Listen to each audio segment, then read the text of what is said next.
João capítulo 3.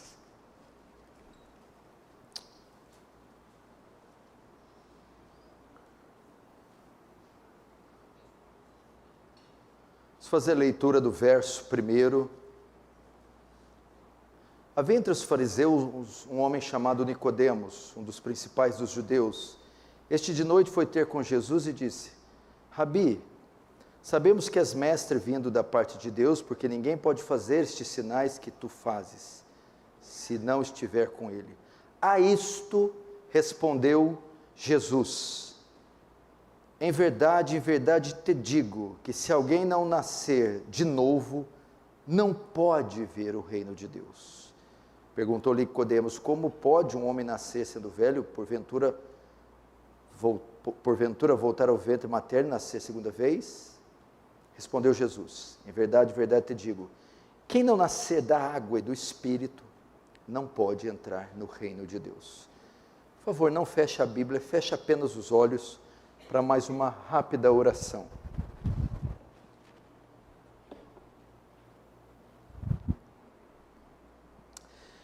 Querido Deus, a Ti a honra, a glória, o louvor, o domínio. Necessitamos do Senhor, meu Pai, todos os dias da nossa vida, cada segundo do dia, carecemos de graça. Senhor, temos descoberto ao longo dos anos que sem o Senhor e sem a mínima porção de graça, nada podemos fazer. Oh Deus, então se apieda de nós essa noite e despeja dessa graça abundante, perceptível, palpável, para que haja, atue, transforme, salve, quebrante. É mais que palestra, ajuntamento, é mais que retórica. Tem que haver ação soberana e sobre-humana para que haja resultado. Que seu reino avance, que o Senhor receba a glória para si e nos conforme a imagem do seu Filho.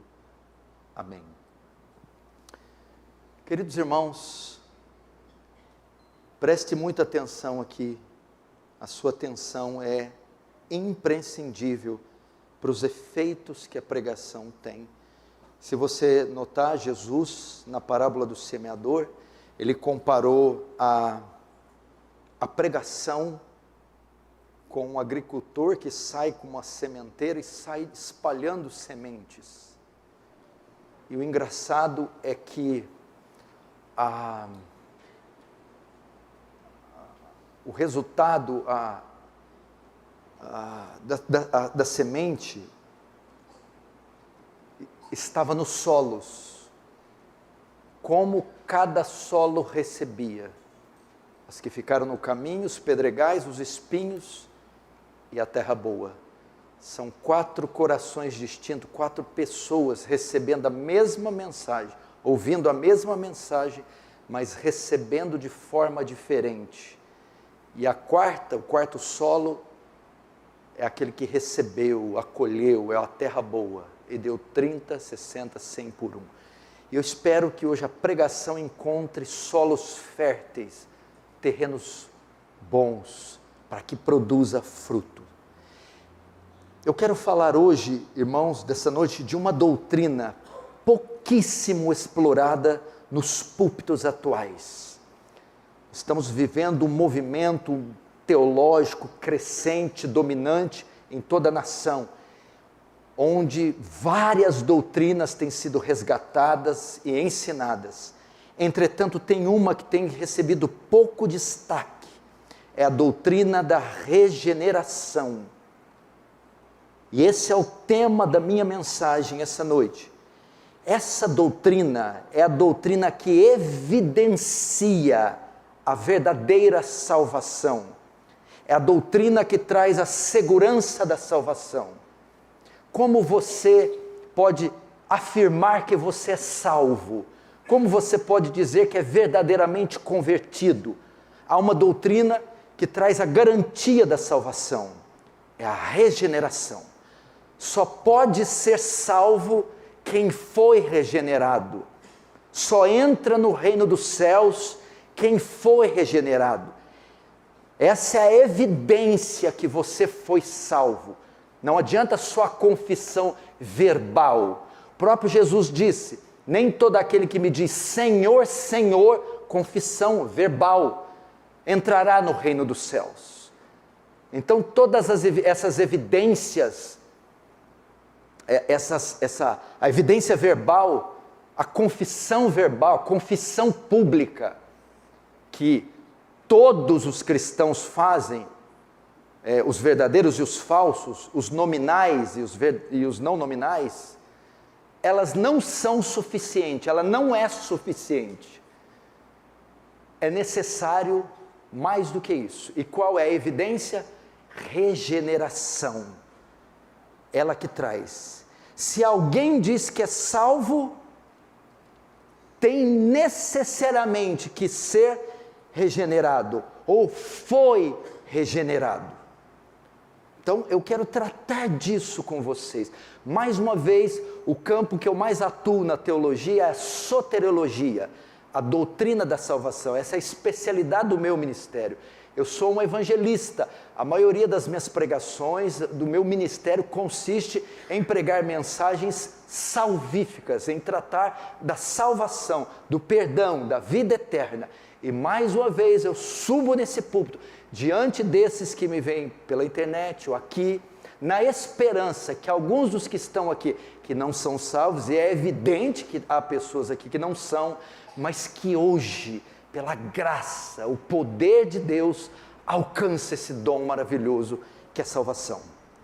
Wayne Grudem, grande teólogo calvinista, define a regeneração da seguinte maneira: regeneração é um ato secreto de Deus, pelo qual Ele, Deus, nos concede nova vida espiritual. Isso é às vezes chamado também de nascer de novo, ou novo nascimento na linguagem de João, capítulo 3, dos versos 3 a 8, que nós lemos.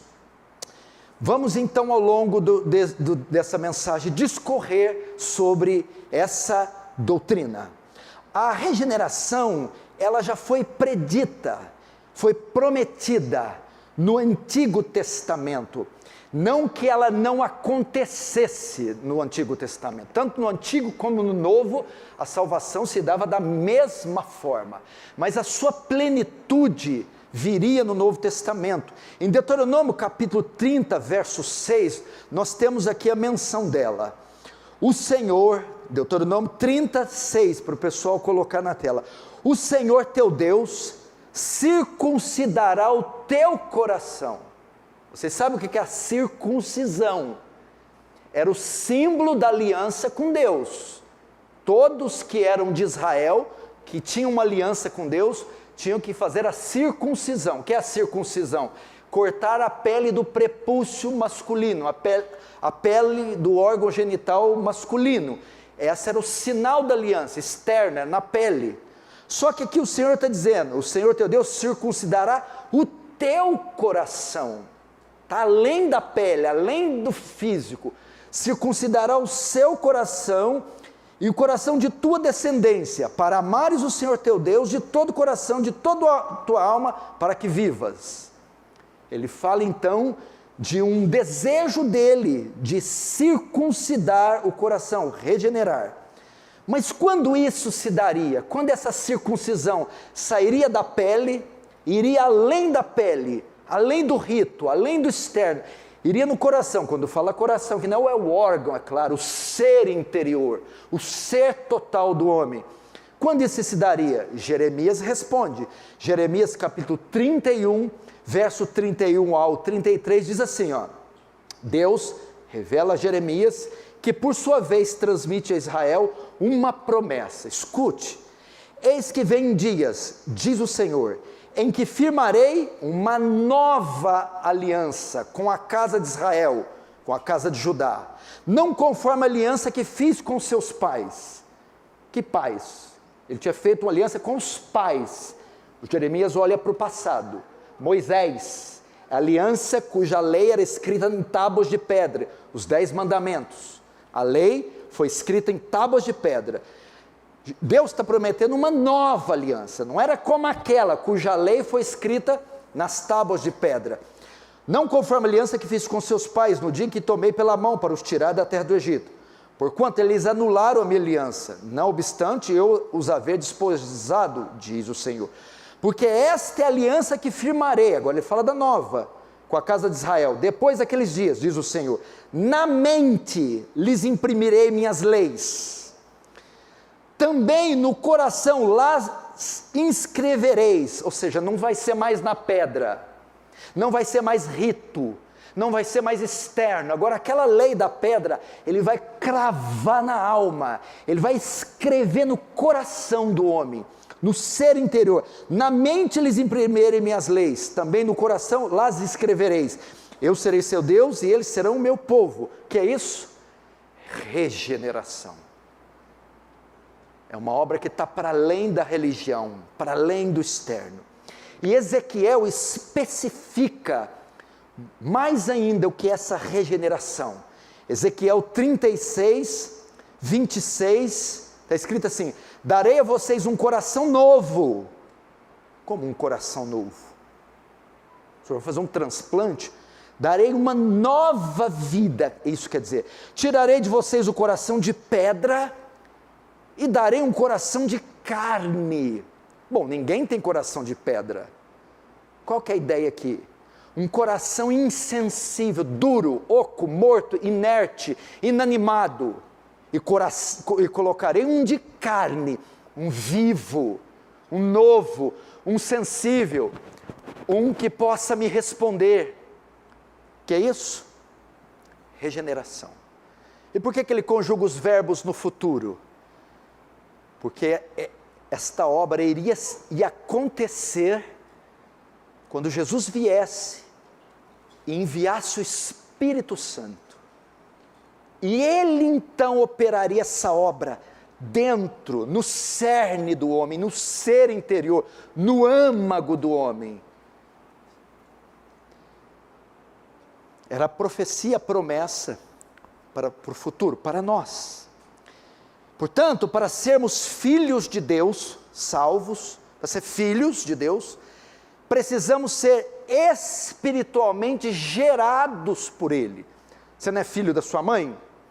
Você foi gerado por ela, fisicamente.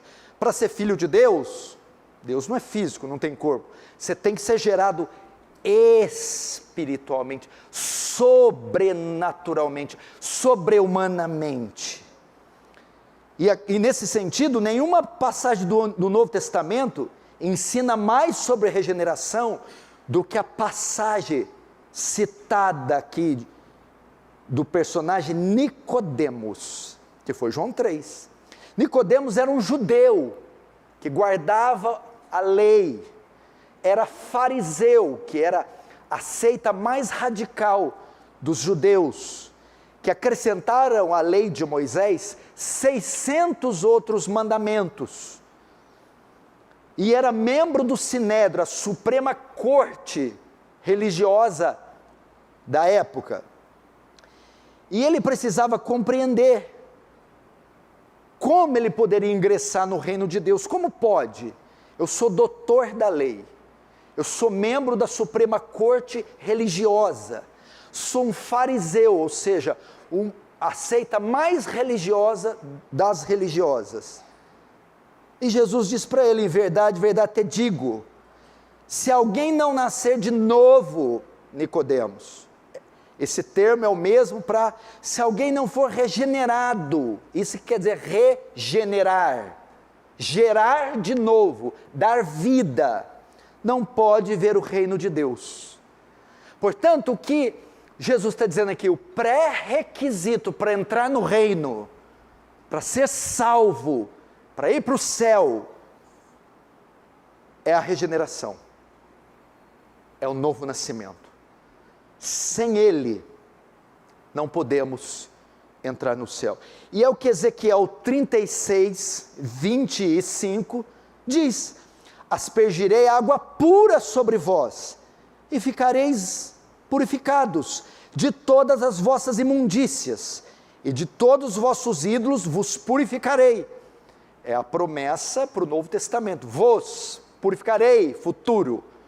Que é isso? É o que Jesus está dizendo para ele, você tem que nascer da água e do Espírito. Jesus está dizendo o quê? Que uma pessoa não pode ser purificada por Deus, é o mesmo que regenerada.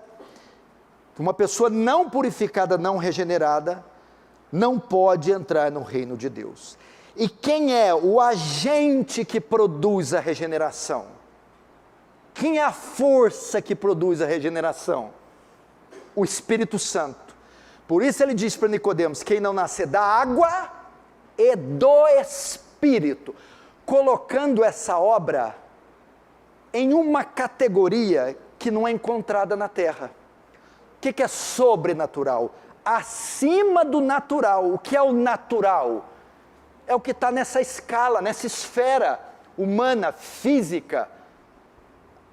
Então a regeneração não é concebida, conferida, adquirida por meios físicos, humanos. A religião não dá, o homem não dá. Tem que nascer da água e do Espírito. Que Espírito? O Espírito de Deus é sobrenatural. Por isso, você tem 60 milhões de evangélicos nesse país, com um dos piores testemunhos cristãos de todo o mundo. Por quê? Porque a maioria não entendeu o caráter da salvação, não entendeu o caráter da conversão. Acham que basta apenas participarem de um grupo, fazerem parte de uma denominação, batizarem-se nas águas ou aprender os rituais da sua religião, e isso é suficiente. E a Bíblia está dizendo que não, que o homem vem de um estado que ele herdou de Adão tão deplorável, tão corrupto, que a parte desse poder sobrenatural, ele não pode ser salvo, vir à vida. Aí por que você tem um mau testemunho? Porque são crentes nominais, são pessoas que não foram regeneradas, então não conseguem manter o testemunho cristão. Elas vivem tropeçando, caindo, dando mau testemunho, envolvendo em pecados. Por quê? Elas na verdade são as mesmas. Elas não foram transformadas. São crentes nominais. Na verdade elas são as mesmas pessoas. Só mudaram o seu estereótipo, mas continuam sendo as mesmas pessoas. Não passaram por esse processo avassalador, devastador, transformador, que é a regeneração. Veja Paulo, vamos ilustrar a regeneração de uma maneira mais física para você entender, palpável. Quem era Paulo?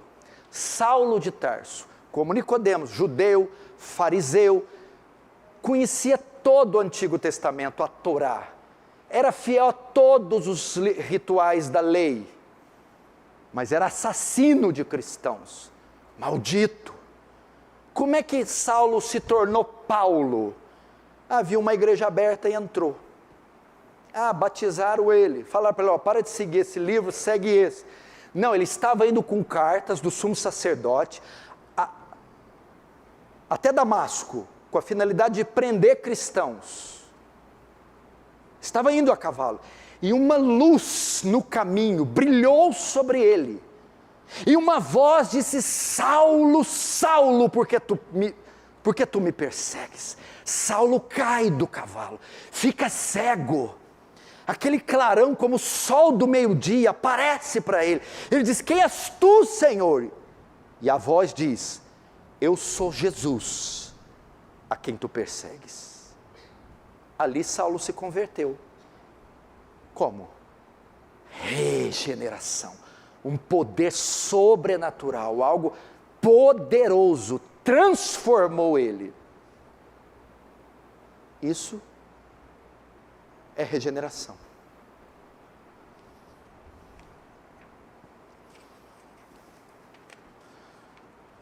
Quantos estão entendendo? Diz amém. A regeneração, presta atenção, não nos torna perfeitos. Mesmo depois de regenerados, continuamos tendo que lidar com o problema do pecado. Como o próprio João ensina na sua primeira carta, 1 João, capítulo 1, versículo 8. Se dissermos que não temos pecado nenhum, a nós mesmos nos enganamos, e a verdade não está em nós. Então, veja só, a regeneração não nos livra da presença do pecado. O pecado ainda está aqui. Aqui. Presta atenção. Aí muitos aqui, ufa, mas nos livra do poder do pecado. Da presença não, ele está aqui. Oh, mas qual a diferença de mim e o ímpio? O ímpio também, a presença do pecado está nele? Está.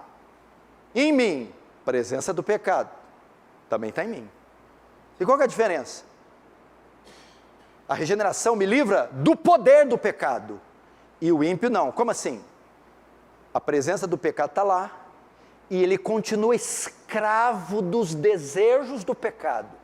Eu não, o pecado está aqui. Agora ele é meu escravo, é escravo dos meus desejos. Captou? Eu não fui livre da presença, mas do domínio eu fui. Ele está aqui. Ele acontece. Acontece. Quando ele acontece? Quando eu falho, quando eu deixo, quando eu quero. O ímpio não tem o que querer. Ele é servo do pecado, escravo, e obedece os seus desejos. O regenerado não. Ok? Seremos perfeitos só na glorificação, só no céu. Entretanto, a regeneração coloca em nosso coração uma disposição nova, de modo que não servimos mais o pecado como escravos. É o que 1 João fala, 1 João 3, 9. Olha só, aquele que é nascido de Deus, o que é nascido de Deus? O que é novo nascimento? É regeneração. Aquele que é regenerado não vive na prática do pecado. Não está dizendo que está livre do pecado, mas não vive na prática, não é escravo dele mais. Ele está aqui. Vamos dizer assim, tem um leão dentro de você.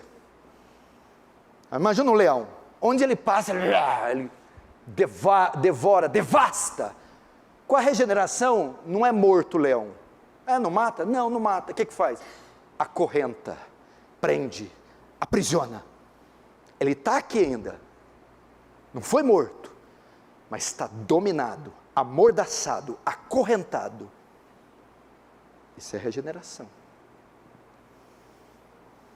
Portanto, podemos definir a regeneração novamente como a obra do Espírito Santo, pela qual ele inicialmente traz as pessoas à viva comunhão com Cristo, transformando seus corações, para que aqueles que estão espiritualmente mortos se tornem espiritualmente vivos, habilitados a se arrependerem do pecado, crerem no Evangelho e servirem ao Senhor. Regeneração. Por que temos tanto pecado na igreja, tanto problema com crentes dando mau testemunho? Simples, não foram regenerados. Estão tentando segurar o leão, mas não consegue, o leão não foi amarrado. Aí invariavelmente ele vai botar as garras, ele vai devorar alguém, o leão está solto. E ele está tentando. É só quando o leão for aprisionado mediante a regeneração, que então a salvação vai se confirmar.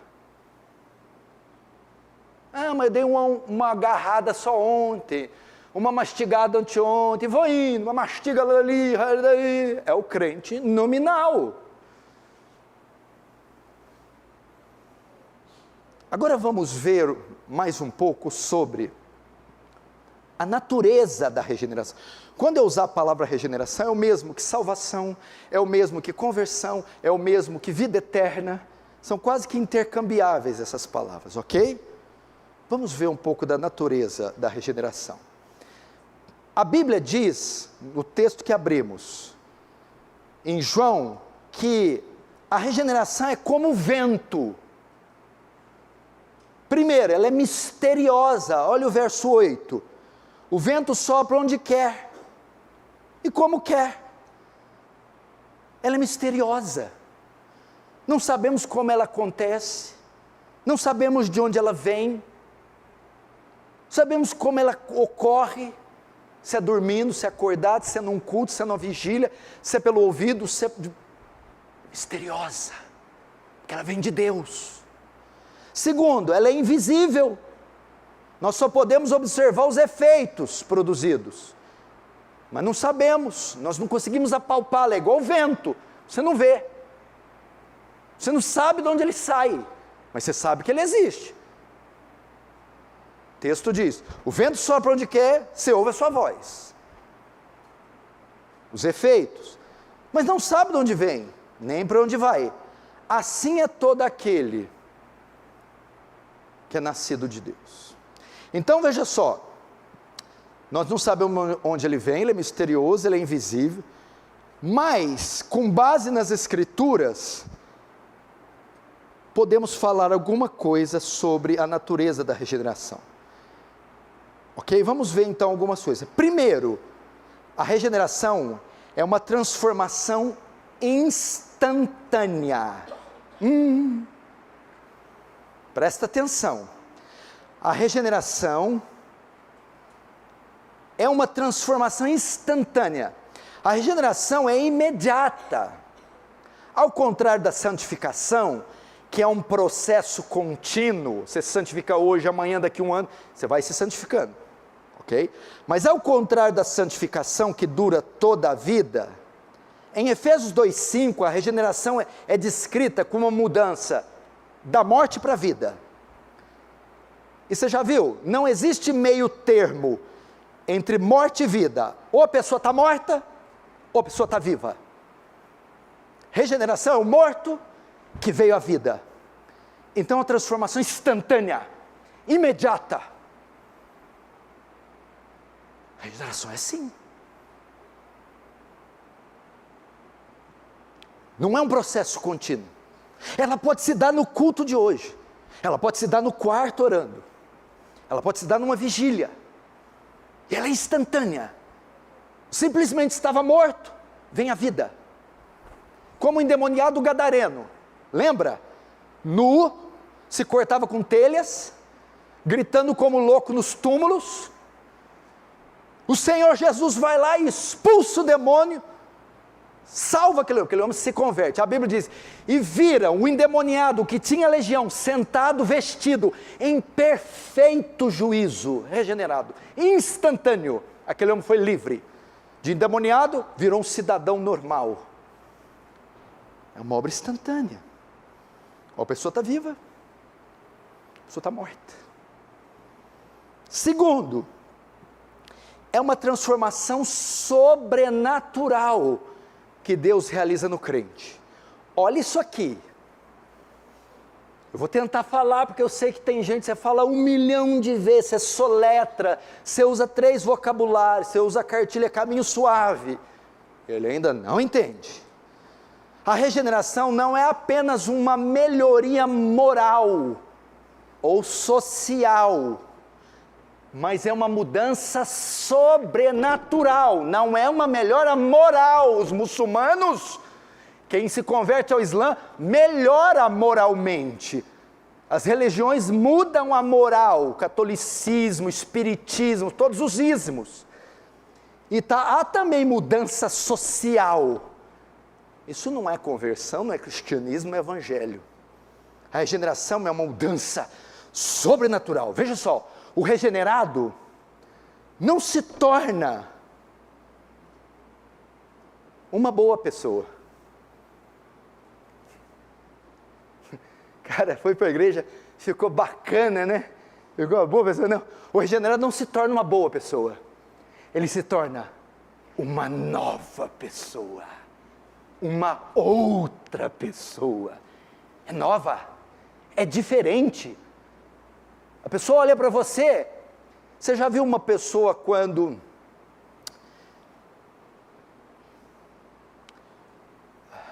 ela tem o cabelo castanho escuro, ela vai no cabeleireiro e pinta de preto, ela mudou? É uma mudança? Você consegue ver? Mudou? Ela mudou. Ela não usava óculos, usa óculos. Nossa, você mudou. Usando óculos, o cabelo era comprido, ficou curto. A regeneração, eu vou usar um exemplo, talvez você vai achar engraçado, vai achar grotesco, mas é o que eu estou dizendo. A regeneração é o Michael Jackson no Jackson 5 e o Michael Jackson antes de morrer. Era completamente um outro indivíduo. Cabelo, nariz, a cor da pele, tudo. A regeneração não nos torna boas pessoas, nos torna novas pessoas.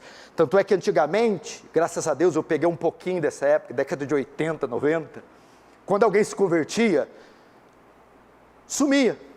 Quando aparecia de novo na sociedade, e as pessoas ouviam o testemunho, depois conversavam, falavam, rapaz, você não é mais a mesma pessoa. Você não ouvia falar, você melhorou. Você ouvia assim, você está completamente diferente. Se vocês vissem a minha conversão, eu posso usá-la como testemunho, não é bom a gente usar, né? Jonathan Edwards jamais usava ele próprio como testemunho, mas o apóstolo Paulo usava. O ser que eu era, o indivíduo que eu era, moral, espiritual, profissional, sentimental, minha aparência, meu vocabulário, o ser, o indivíduo que eu era.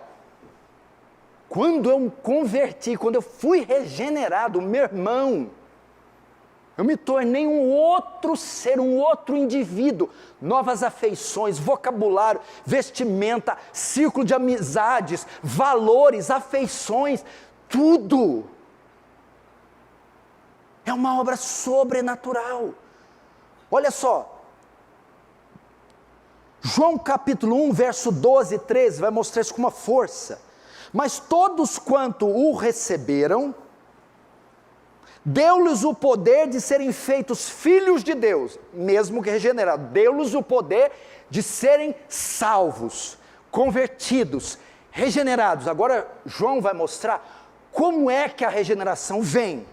Mas todos quanto o receberam, deu-lhes o poder de serem feitos filhos de Deus, a saber, os quais creem no seu nome, os quais não nasceram do sangue, nem da vontade da carne, nem da vontade do homem, mas de Deus.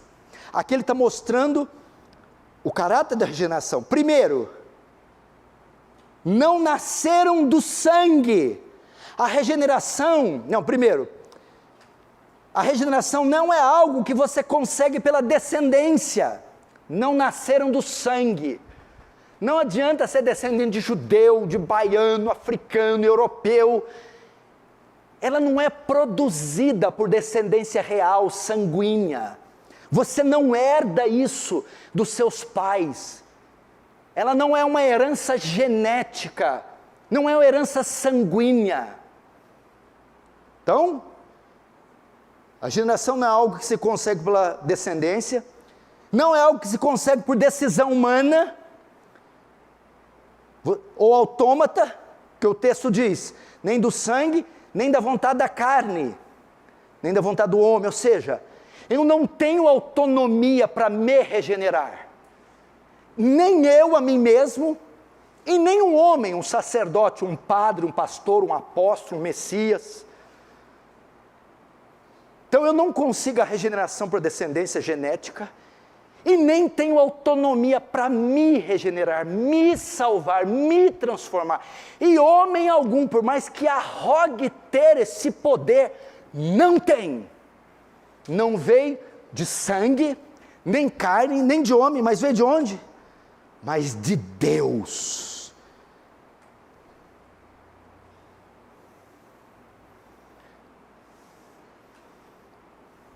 Ela não é uma mudança de comportamento sobrenatural.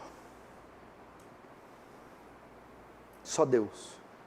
Não veio da vontade do homem, nem da carne, nem do sangue, mas de Deus. Então a regeneração não é cá da terra, é lá do céu. Não é cá de baixo, é lá de cima. Não é do homem, é de Deus. Sobrenatural. Terceiro,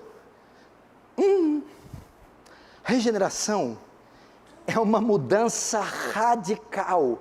Essa palavra, nossa sociedade tem repúdio, radical. Ninguém gosta, radical. Radical. Ninguém gosta de que é radical. Crente radical, homem radical, pai radical, radical, radical. A Bíblia é radical, Deus é radical, Jesus é radical. E a regeneração é radical. Não é subcutânea. Não é superficial. A regeneração atinge a essência do homem. A regeneração é uma mudança que afeta o ser todo do homem. É uma mudança radical. Vou dizer que é a mudança. O que é a mudança radical? Regeneração é encontro com Deus, que nos muda radicalmente. Deixa eu ilustrar com isso. Imagine que você foi convidado para vir ao culto hoje, e você começou hoje a fazer parte do louvor. Você ia substituir o Tiago no vocal. Eu esperava que você estivesse aqui 10 para as 8. Aí você chega aqui às 8h40, chega correndo aqui e me pede desculpa. Diz, poxa, você não aproveitou a oportunidade que eu te dei. Eu estava te preparando para pôr no louvor e hoje você ia estrear. Aí você me apresenta desculpa. Não é. A hora que eu estava vindo, eu moro aqui na rua Tufi Jorge. Fui atravessar aqui a Hélio Palermo e uma jamanta com 4 carros em cima e 4 carros embaixo, pesando 20 toneladas, a 130 quilômetros, me atropelou. Eu rolei um pouco e passei a mão aqui e aqui cheguei. Foi por isso que eu atrasei. Ou esse cara está mentindo, ou ele é louco. Por quê? Porque se ele tivesse sido atropelado por uma jamanta, ele teria tido várias fraturas expostas. Ele poderia ter tido hemorragia interna e externa. Ele poderia ter sido atingido de tal forma que ele estaria irreconhecível. E se ele sobrevivesse e entrasse aqui, ninguém de nós iria reconhecer, porque ele foi colidido, ele teve contato com um objeto de 20 toneladas. Agora, como é que você pode me dizer que teve um encontro com Deus, que foi regenerado e continuar a mesma pessoa? Pergunta: quem é mais forte, uma jamanta pesando 20 toneladas ou Deus Todo-Poderoso? Então você não pode dizer que teve um encontro com Deus e não haver mudança nenhuma. Assim como o cara que teve um encontro com a jamanta vai chegar aqui irreconhecível, aquele que teve um encontro com Deus e foi regenerado também vai se tornar irreconhecível. Mudança radical. Não, continua fumando, bebendo, xingando, passando cheque sem fundo, adulterando nota, consome pornografia um dia sim, 3 sim, bate na mulher, mentiroso, sensual, não gosta de Bíblia, não gosta de Deus, mas sou crente. Mudança radical. Mudança radical. Porque em 2 Coríntios 5,17, Paulo faz uma surpreendente declaração do que é regeneração. Ele diz assim, aquele que está em Cristo, nova criatura é, as coisas velhas passaram e tudo se fez novo. O que é nova criatura? Aqui aponta para o Éden. Para o Éden. O que é o Éden? Gênesis 1, 2 e 3. A criação do cosmos. A regeneração é uma obra tão grandiosa, tão estupenda, tão radical, que ela é comparada à criação. Ela é uma recriação. Quem está em Cristo? Nova criatura, nova criação. Teve a criação no Éden, aí teve a queda. A conversão é a nova criação, a recriação, dado ao poder que se emprega nela. É tão profunda que é chamada nova criação. Aí você fala, peraí, como é que é? Peraí. Terra sem forma e vazia. Haja luz luminares e virou isso aqui? Esse cosmos esplêndido, maravilhoso? Isso. E na obra da salvação, Deus faz o mesmo. Faz uma recria. Estou com sérios problemas, vou sair com sérios problemas daqui hoje. Eu não mudei nem meu supercílio esquerdo.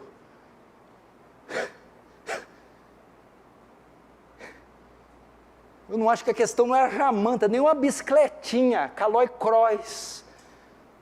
Colidiu comigo, não deu nem para arranhar a perna.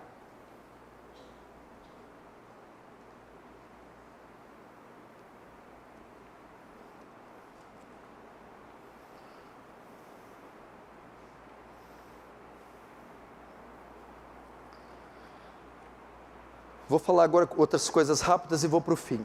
Vamos ver regeneração e outras doutrinas bíblicas. Regeneração e conversão. A regeneração resulta na conversão, que é fé e arrependimento, ok? Podemos dizer que a conversão é evidência externa da obra interna, regenerado. Regeneração e santificação. A santificação começa imediatamente no momento que somos salvos, regenerados. O que é a santificação? A minha separação do mundo e do pecado, a minha mudança. Como que ela começa? No dia que eu fui regenerado. E a santificação dura toda a nossa vida nessa terra. Nesse sentido, podemos dizer que a regeneração é o começo da santificação. É a regeneração que conduz a uma vida de santificação progressiva. Regeneração e batismo. Importante falar isso porque algumas denominações, como a Igreja Católica, ensinam a regeneração batismal. Ou seja, a doutrina da regeneração batismal diz que a pessoa é regenerada no ato do batismo. De acordo com o ensinamento católico, a bênção simboliza no batismo é concedida ex opere operato, isso é, em virtude de ação externa, sem necessidade de qualquer devoção, piedade ou fé. Batismo não é um meio de regeneração, toda salvação e seus elementos é uma obra da graça. Agora, fim. Presta atenção, essa parte ela é a mais simples, mas a mais importante. Sabe qual que é o último tópico? Evidências da regeneração. Eu posso saber se fui regenerado? Pode. A regeneração deixa traços, deixa evidências? Deixa. É o que nós vamos ver. E através dessas evidências, você e eu vamos fazer um paralelo com as nossas vidas, para saber se isso está presente ou não na sua e na minha vida. As evidências da regeneração podem ser vistas, tem várias evidências, várias. Mas eu coloquei uma, dividida em 3. Ela pode ser claramente vista nos meus, nos seus, nos nossos relacionamentos. Ou melhor, na mudança dos nossos relacionamentos. É ali que a regeneração é vista. Primeiro, na mudança do meu relacionamento com Deus. Segundo, na mudança do meu relacionamento com o pecado. Terceiro, na mudança do meu relacionamento com o mundo. Se os meus relacionamentos, pelo menos nessas 3 áreas, mudaram, é um sinal que houve regeneração. Primeiro, a mudança do meu relacionamento com Deus. Antes da regeneração, eu era inimigo de Deus. Eu estava distante de Deus. Eu não nutria nenhum tipo de comunhão com Deus, nenhum relacionamento com Deus. E eu andava em rebelião a Deus, em desobediência, conforme Efésios 2, o texto diz, nos quais andaste outrora segundo o curso desse mundo, segundo o príncipe da potestade do ar, que atua nos filhos da desobediência. Era assim meu relacionamento, eu não prestava contas a Deus, eu era inimigo de Deus, eu era rebelde a Deus e sua lei, eu andava em rebelião. Agora com a regeneração, houve uma mudança no meu relacionamento com Deus. Eu era inimigo, agora eu fui reconciliado. Eu era inimigo, agora eu sou amigo. Agora aquele relacionamento distante é um relacionamento próximo. Eu nutro um relacionamento com Deus. Eu presto contas a Deus do que eu faço, do que eu sou, do que eu falo. Eu vivo agora uma vida de obediência, reverência e temor a Deus. E agora eu sou tomado de um profundo amor por Deus. Antes eu tinha ódio, agora eu tenho amor. Era rebelde, agora eu sou obediente. Era inimigo, agora sou amigo. Estava distante, agora sou próximo. Tenho um relacionamento com Ele. Tudo que eu faço é dar conta dEle. Presto conta a Ele. Ando em temor a Ele, em reverência, em devoção a Ele. O não regenerado, só a religião, só o culto. Só o protocolo. Segundo, mudança do meu relacionamento com o pecado. Antes, o pecado era meu estilo de vida. Antes, o pecado me dava alegria.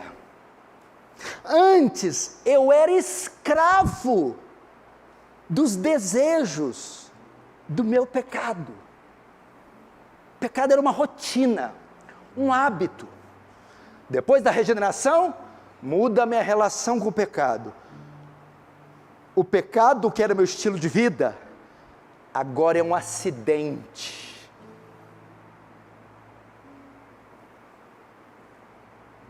Não tenho mais o pecado como estilo de vida.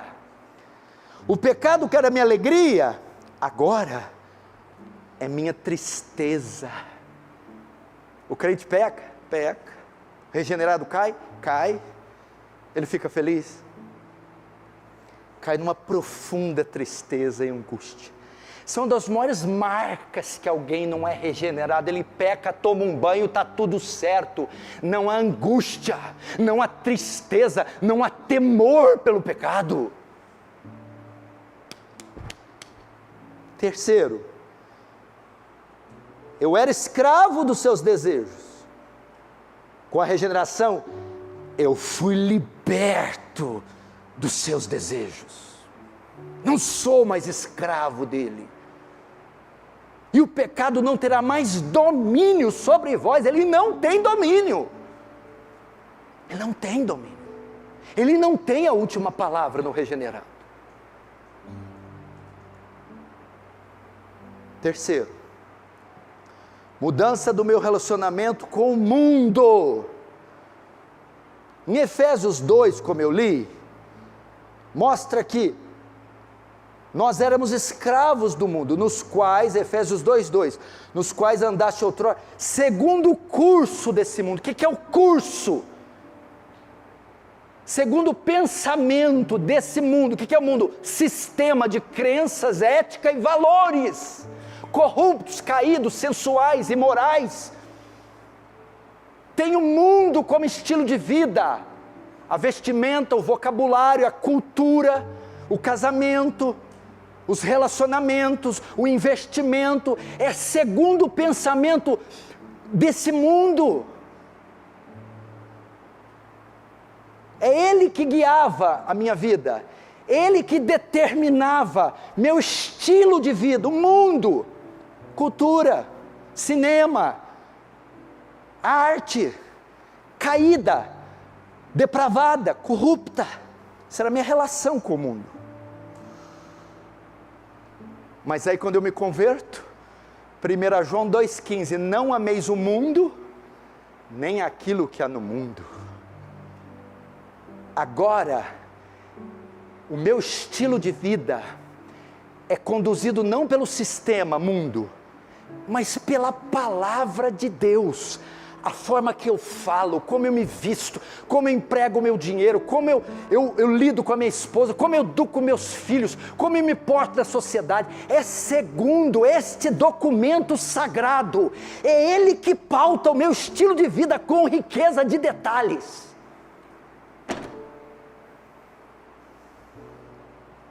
Sou guiado pela palavra de Deus.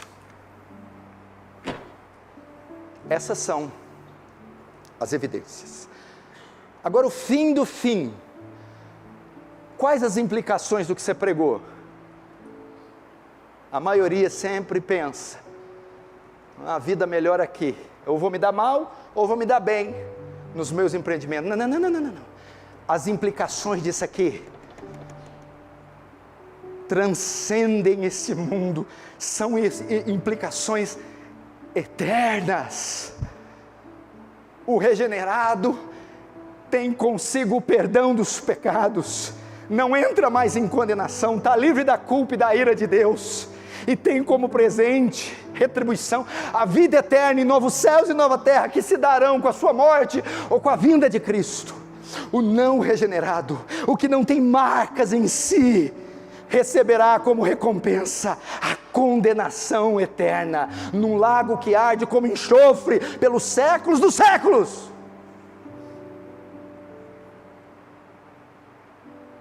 Foi isso que Jesus veio fazer. Você tem ideia se você vai sair daqui hoje com essa pista molhada? E se porventura, dentro dos decretos divinos, alguém que está me ouvindo aqui, vier a óbito hoje, o que vai valer seu dinheiro, essa coiseira toda, que ocupa tanto o meu coração? Nada. Acabou. Game over. Findou-se. Acabou.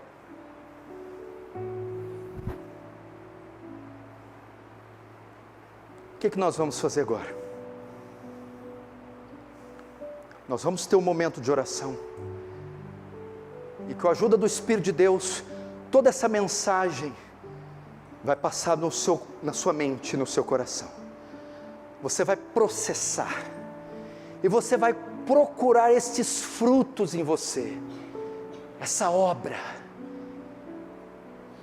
E se você não achá-la, se você achá-la, se você vê a regeneração presente em você, os frutos evidentes, glorifica a Deus e agradeça por a obra que Ele te concedeu. Mas se todavia, e vai haver esse caso, você não encontrar, você dizer, Deus é que me mandou aqui essa noite, até o presente dia, o presente segundo, eu não tinha certeza da minha salvação. E hoje ficou claro para mim que eu só fui um mero religioso. Eu não vi. O que eu devo fazer? Você vai buscar. Porque a Bíblia diz que o Filho do Homem não veio condenar o mundo, mas veio salvá-lo. Se você tem vida, tem esperança. Enquanto há vida, há esperança. Esse culto não foi marcado para lançar ninguém no inferno, foi marcado para tirar as pessoas de lá. Você vai até Deus e vai confessar a ausência desses frutos, dessa obra, e vai pedir: o Senhor pode, se é possível, não me resta dúvida, não há dúvida, mas o Senhor quer, o Senhor pode fazer isso hoje. Me salva hoje então, me regenera hoje, faz com que essa jamanta me atropele hoje, e me faça uma nova criatura. Vamos fechar os olhos, vamos orar.